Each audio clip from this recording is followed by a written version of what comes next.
I'm sorry. What Sophie Cunningham did. She stood on business, bro. Sophie Cunningham stood on business about her dear friend Caitlin Clark, bro. And that was honorable what she did, bro. That was honorable. I'm sorry, bro. I will forever justify this. I am sorry, bro. That was honorable what she had done for Caitlin, bro. What did Rachel Dementa say? What did Rachel say about this? If the refs are not going to do their job, the players are going to have to be the enforcers themselves. This game was chippy from the beginning, and the refs did not do their job. JC Sheldon pokes Caitlin Clark in the eye, and then Caitlin gets chucked to the ground by Marina Mabry. In the Indiana Fever, girls are just supposed to be like, yeah, no worries, no big deal. No one was ejected for that, but we're just going to play cool. No, finally someone was like, no, I'm going to stand on business. An intentional hard foul where she knew she wouldn't hurt JC Sheldon, but she sent a message. It didn't need to get to this point, though. It's the referee's fault. Where did they find these referees? Behind the cash register at Sephora? They took nearly 20 minutes to review that play where Caitlin Clark got poked in the eye. And they came back and gave out 3 techs and 1 flagrant to JC Sheldon. If you guys don't remember, in the last game that the Fever played the Sun, JC Sheldon took out Sydney Colson's leg and was part of the reason that Sophie re-injured her ankle. So do I promote violence? No. But did somebody need to stand on business in this situation? Yes. All I know is there is about to be a lot more Sophie Cunningham fans after tonight.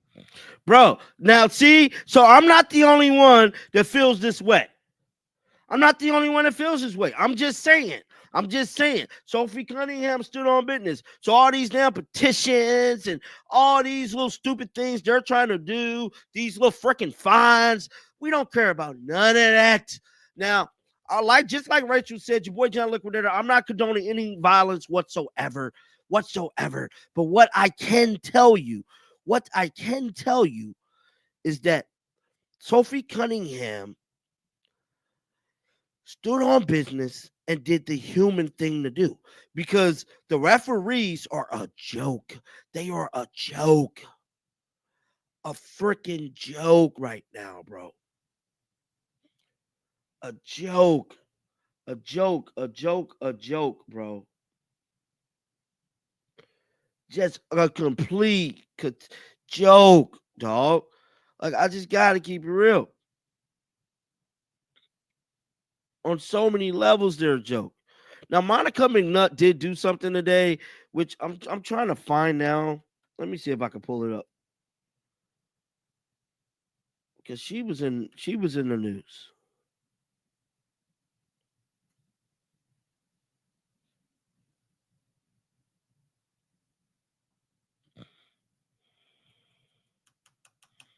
Bear with me, guys. Let me see if this thing on First Take. Because she said something today, her and Stephen A., I believe. But we're not talking about that. Bro, like, where is it, bro? Like, I know I'm not tripping, bro.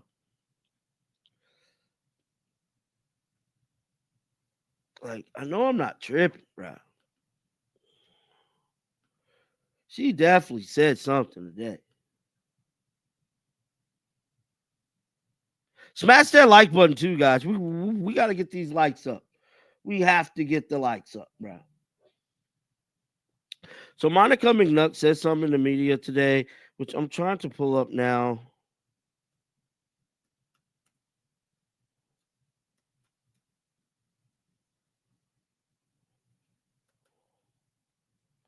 Let's see. Can we find it? Where you at, lad? Oh, did she tweet something? Hold on, what's this? Right around here. She doesn't like it. Now we got shoving. Is this to get up? Monica McNutt applauds and defends the spirit of the Fever scuffle. Okay, here we go. I think I found some of it, guys. Here we go. Here. Let's play this right here, guys. If I can find it here. All right, let's check this out. Before it starts to get chippy, tell us what we see here. Fever up by 10. Clark is backing down JC Sheldon. We got a foul. She's going to get hit in the face right around here. She doesn't like it. Now we got shoving. Now we got Marina Mabry knocking her to the ground. What happens here? You got all the characters, Greenyard. Just a little bit of context. J.C. Sheldon was the 5th draft pick out of Ohio State. She and Caitlin have competed for years in the Big Ten, Iowa and Ohio State. Then you got Marina Mabry, who is a little bit of an enforcer in the league. I use that air quotes around that term, but she's someone who is a high level of competitor. And then you've got Lexi Held as well, going to the rescue of her teammate in Caitlin Clark. So to me, you know me, I tend to lean on the emotions of competition, adjudicated fairly, we move on. Yeah, we got text, we got a flagrant, and we went on. Fever leading by 17. Here's Caitlin knocking down a deep 3 over Sheldon, and we got the trash talking continues. Yeah, let's get it. Let's go. I love this from Cece, actually, and I continue to say that she is a elite competitor, trash talking included. She had 20, and then this would happen. Here we go. We got Sophie Cunningham with a hard foul on Sheldon, and now we got all this again. And I mentioned Sophie Cunningham goes back to her days at Missouri, another trash talker, agitator, intense defender, intense player. And so, again, J.C. Sheldon's not going to back down.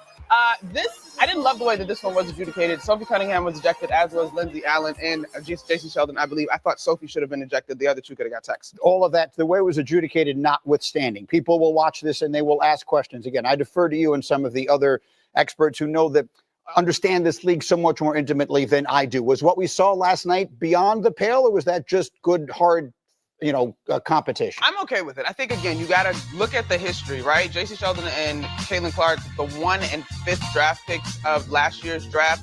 There's history there. I'm not saying necessarily history in terms of it being nasty, but there's just history in terms of them playing against one another for years, right? You get a little scrum here. Each teammate comes to their other teammate's rescue. Marina Mabry, like I said, is someone who does not back down from this sort of thing as well. I thought it was adjudicated fairly. Could we have done without it? Yes. But Greenie, continue to say competition is not always pretty and buttoned up, right?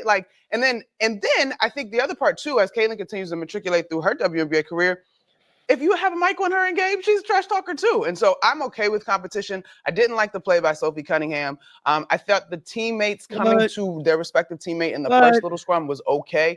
I did not like the play by Sophie Cunningham. To me, Sophie Cunningham did what Sophie Cunningham had to do to make sure this whole thing was justified. So, Monica McNutt, you was good until you said, well, I didn't like the play for Sophie Cunningham. So I'm getting word the WNBA reporter Christine Brennan has reacted and responded to all this. Let's get her take blown up right now, guys. And let's go through this. So Christine Brennan said, this happened last night to the most important audience magnet and TV and corporate draw in the history of a business. WNBA that is desperately trying to advance and succeed in a very crowded, male-dominated sports marketplace. This league treats her like a punching bag. Yes, she's right. Christine Brennan is right. Somebody said, John, please do to give that brainless woman have 5 seconds in that channel. Yes, man. Christine Brennan, once again, voices her frustrations, voices her concerns with how this league is treating Caitlin Clark.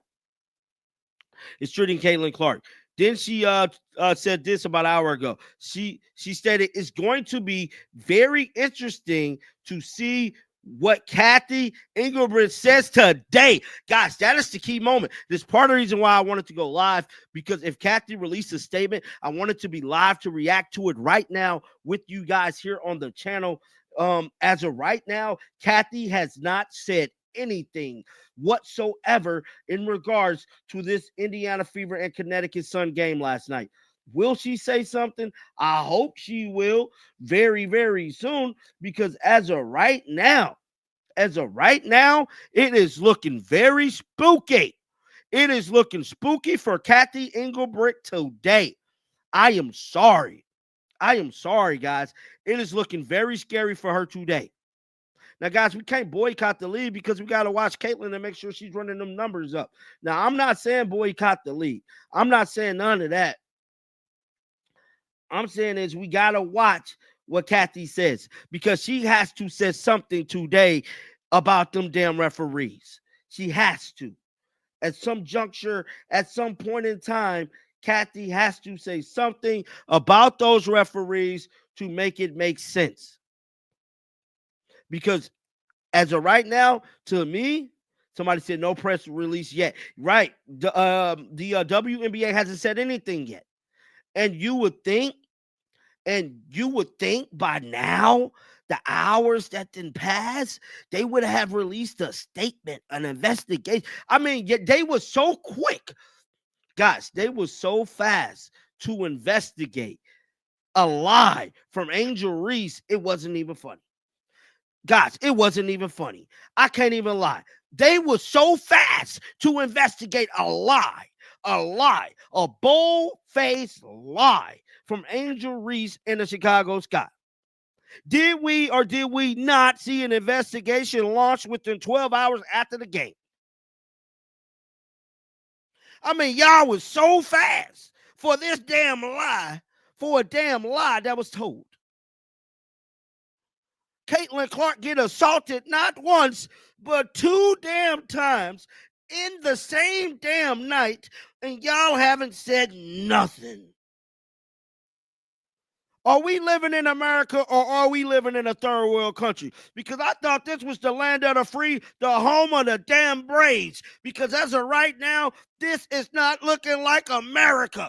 This is looking like a third world country. This damn commissioner has to go. This is America. We need justice. The way they were so fast to release a statement against a lie shows you their priority. It shows you their priority as a league. As a league. I mean, y'all quick, hurriedly, steadily, fastly released a statement and whole damn investigation into a lie that was told to y'all, but y'all are not going to investigate Marina Marbury, J.C. Sheldon for all of this buffoonery that they've been displaying on the basketball court, because that's exactly what it is, buffoonery. A bunch of buffoonery. Kathy got to be held accountable for this. And let me go to their page right now, bro. We're going to come back to Christine Brennan because she said a lot. Let's go to the WNBA.